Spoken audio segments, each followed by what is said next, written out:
Hello. So today I thought I would talk about something that Neil Patel was speaking about on LinkedIn the other day. And it's the 6 reasons. And it's something we all need to bear in mind when we are creating copy or we are trying to turn leads into prospects or prospects into customers. We need to know what would make someone agree to do something. So in other words, to say yes, to download something, to turn up at an appointment, whatever it is, we need to understand why they would say yes. And actually this is quite pertinent because, I've recently had an experience, a few experiences on LinkedIn where you just feel people are completely missing the point of connecting and getting me to say yes. They're trying to short circuit that relationship, and it's really important that you don't, and you need to understand why people are going to say yes to you. So no more rambling. Here's the 6 reasons. So reciprocity. So that's a wonderful word, and basically that means payback. So if you've given something that's very valuable to people, so you've given them a lot of content that they value, or you've introduced them to someone, or you've sent business their way, or you've mentioned them quite a few times, or you've written about them, whatever it is, you've done something to make people feel that they owe you. And that's not being in a horrible way. That's just the way we are as humans. We feel that it's time for payback. So reciprocity is one of the big reasons people will say yes. And how do you bring that into your marketing? Well, as I said, give value. It's the easiest way to get people to feel like, wow, I'd like to pay back. That person's really helped me. So give a lot of value in the content that you create. And also mention people that have really helped you on your journey. And let people know that you're grateful. So that's reciprocity is number 1. And scarcity. This is the reason people say yes. Number 2 is because they believe it's going to run out. I don't know about you, but certainly I remember when I was growing up, if you wanted to go to a nightclub, you'd never go to the nightclub where you couldn't get in. You'd go to the one with the longest queue. People want to go to restaurants that are popular, the bars that are popular. It is the way we are. We want to get into places where other people are. And scarcity is how this is done with copy. So in other words, it's going to run out. There's only so many spots. We only take these kind of people. So you qualify people out and you create scarcity, and people go, well, I want to be part of that. I want a bit of that. So that's what scarcity is about. And a lot of people say, well, I don't like those hard sell tactics, only 1 hour left.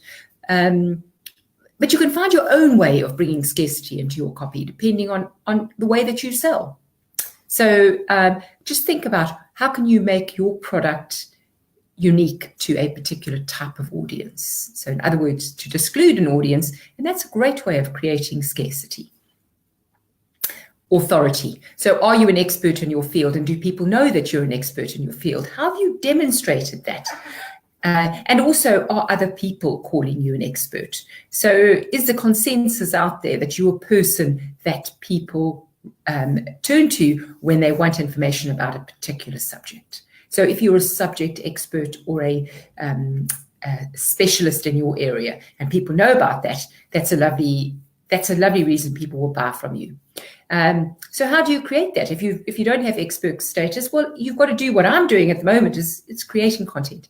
It's getting it out there. It's talking to people and letting them know that you're the expert. And if you can, get to speak at business events, get your voice heard, write something, perhaps even write a short book, an ebook that people can download that gives you a huge amount of credit and to be seen as an expert or give you authority.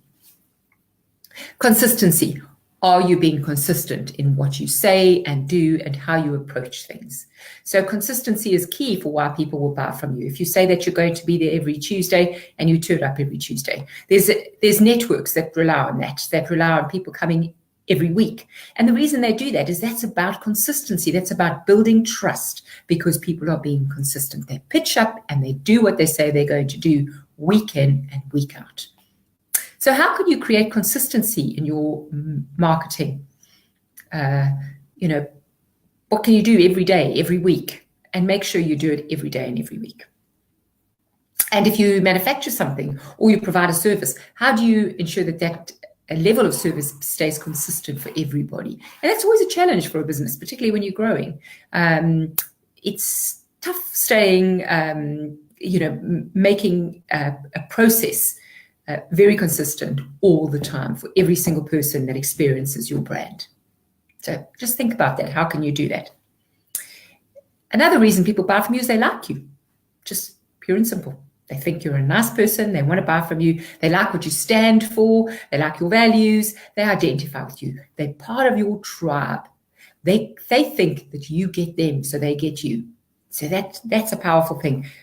Do people like you? Why do they like you? And not everybody has to like you. Only a certain amount of people have to buy from you. Remember that. So I think sometimes there's people out there that, and I know I can suffer from it as well. I don't like being disliked. But the truth is, in business, you only need a certain amount of people to like you. You need your tribe to like you, the people that are going to buy from you. So the key here is to know them really well. So you understand their fears, you understand their dreams, their hopes, so that you can talk about them. And they get to like you because you talk about their dreams, their fears, and their hopes. And then the sixth one is consensus. And consensus means that their friends, their peers, people they respect are buying from you. They're already buying from you, so they ask around and one of their friends says, oh yes, you should use Helen. She's brilliant. Of course they're going to say that. Of course. Anyway, you know what I mean? It's that there's nothing better than somebody else does it that you trust, that you know, that you like, and they're already buying from somebody. That's a good reason that people are going to buy from you. So I hope you enjoyed that. And I hope you think about those 6 things and think about how you could bring them into your marketing and create a really good experience for people that deal with you. And it's a lovely way for people to say yes to you, your product, and your service. Have a fantastic week. It's a bit grey and dull here, but have a good week at work. Bye.